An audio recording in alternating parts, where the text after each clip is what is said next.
Assalamualaikum warahmatullahi wabarakatuh. Saya Rifka Aleida Aska, guru sekolah dasar dari SDN Selawi Kota Bogor. Di sini saya akan menyampaikan pemaparan pemahaman saya mengenai kurikulum merdeka sebagai aksi nyata pada topik 2 kurikulum merdeka.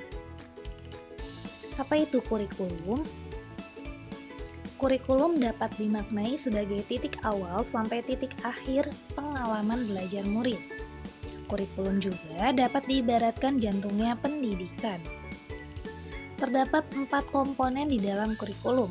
Yang pertama, tujuan, yang kedua, konten, yang ketiga, metode atau cara, dan yang keempat, evaluasi. Lalu apa peran dan fungsi kurikulum? Kurikulum berperan sebagai pedoman dan acuan kita dalam pembelajaran. Fungsi kurikulum bagi guru adalah untuk memandu dalam proses belajar murid. Lalu mengapa kurikulum itu perlu diubah? Kurikulum perlu diubah karena kurikulum yang baik itu adalah kurikulum yang sesuai dengan zamannya. Lalu mengapa kurikulum perlu diadaptasi? Kurikulum yang ditetapkan secara nasional itu perlu diadaptasi di tingkat satuan pendidikan, karena kebutuhan setiap sekolah itu berbeda.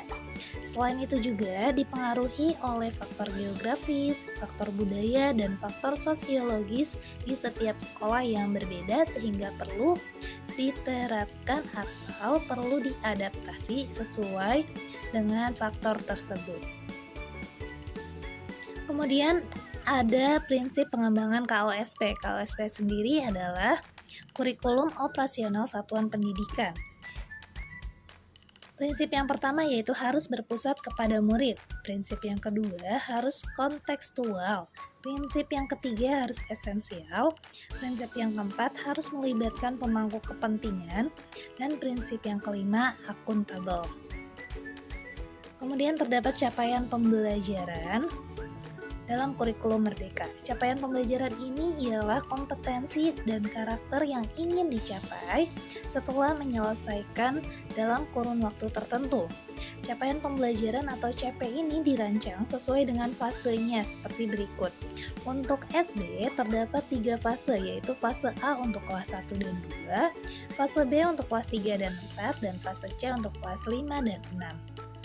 Sekian pemaparan dari saya, semoga dapat membantu ibu dan bapak guru hebat. Assalamualaikum warahmatullahi wabarakatuh.